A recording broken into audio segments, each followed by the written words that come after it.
ancient world, multilingualism was common among the middle class of traders and government officials, but it was almost unheard of among monarchs. Most monarchs assumed the world would adapt to them, but Cleopatra, the last pharaoh of Egypt, did the opposite, and it changed her political reach entirely. The biographer Plutarch notes that Cleopatra addressed foreign envoys without an interpreter. This makes her the first of her dynasty to do so. They had ruled Egypt for nearly 3 centuries, and no other Ptolemy had ever learnt Egyptian. However, Cleopatra had learnt Egyptian, and it let her speak directly to priests, temple administrators, and regional officials who would normally have been filtered through Greek-speaking intermediaries.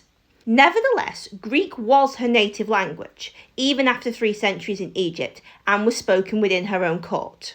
She would also have spoken Greek with Roman aristocrats, Caesar, Antony, etc. For the Roman senatorial class, not being Greek-Latin bilingual would have been worthy of comment. But Cleopatra wasn't just trilingual. She also spoke Aramaic, the main language spoken in the Near East, used by both ambassadors as well as the large Jewish community in Alexandria. Cleopatra's ability to switch languages removed the usual diplomatic friction and any fears that ambassadors might lose something in translation. She even spoke some Persian, even though the once dominant Persian Empire was now ruled by a different Greek dynasty. But did she speak Latin?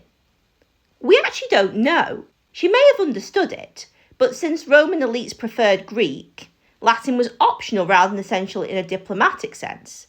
And she does seem to have been very isolated in those years she stayed in Rome with Caesar.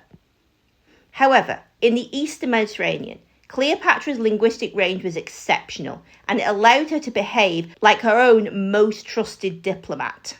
So when the Roman writers call her captivating, it isn't actually about her beauty. It was actually a reference to her ability to speak to so many people in their own language and learn about her empire in her people's own words. And if you found that interesting, like and subscribe for more Roman and British history facts every week.